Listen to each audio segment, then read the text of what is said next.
how he had expected every upward lurch of the bow to tumble the boat over, every trough between the waves to take them to the bottom. He remembered waves higher than a boat's gunwales, the spray soaking him to the skin.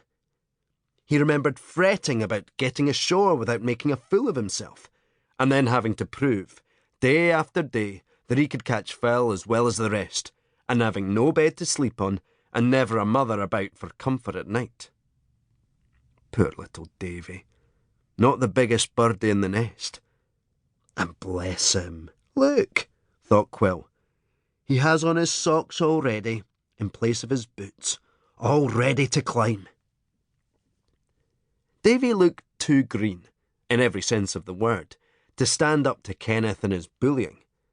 But when he puked, he chose to do it in Kenneth's lap. An inspired revenge, thought Quill appreciatively. They passed Stac Lee and got their first unhindered view of the place where they would be living for the next few weeks. John began to drum on the boards with his feet, and the rest joined in, until Mr. Kane, a reliable killjoy, told them to stop their noise or they would wake every dead sailor from his resting place. The clatter died away, and Quill saw the youngest boys cast little superstitious glances over the side, in case dead sailors were a serious possibility. Warrior Stac grows bigger the closer you get. You would swear it was pushing its way upwards, a rock whale pitching its whole bulk into the sky, covered in barnacles, aiming to swallow the moon. Nearby Boraré has big patches of green grass on it, but Warrior Stac is so big and so dark that all the fowl of the air since creation haven't been able to stain it. It looms there, as black and fearful as one horn of the devil himself, and it teems with birds. To reach the landing place, the skipper had to round the base of the sea stack, passing right underneath the bulging shelf called the overhang, where a never-ending sleet of bird droppings pours down.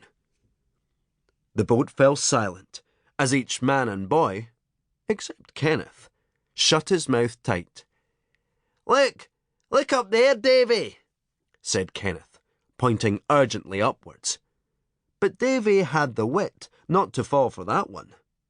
No one looks up while he is under the overhang, so only Kenneth caught a faceful. For Quilliam, though, the overhang was not the worst part of the voyage. That was a landing stage. The sea swell slops up and over a bumpy jut of tilting rock. Getting ashore is a game you don't even try unless the wind is square on from the northeast. The old men back home talked about the stacks as if they were just larders, crammed with fowl put there by God expressly to feed the people on Hurta. But had they not been afraid, in their young days, when they went fowling on the Warrior? Had they never feared the jump from boat to cliff? The bow rises and falls so fast that the rock face seems to rush up and down in front of your eyes. The spray flies fit to blind you, and there's maybe a piece of kelp you'll land on, slippery as soap, and you'll lose your footing and go down between the boat and the rocks.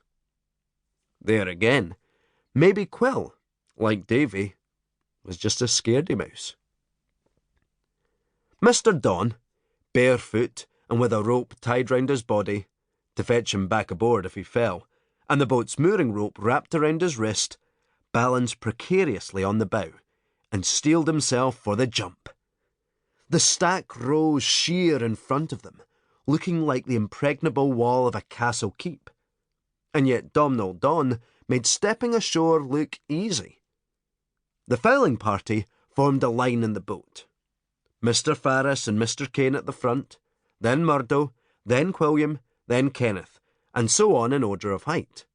Callum, Lachlan, John, Ewan, Neil, and Davy. They had not only themselves to get ashore, but sacks, nets, coils of rope and wicks, baskets, clubs, and a battered saddle. A small, cold hand took a grip on Quill's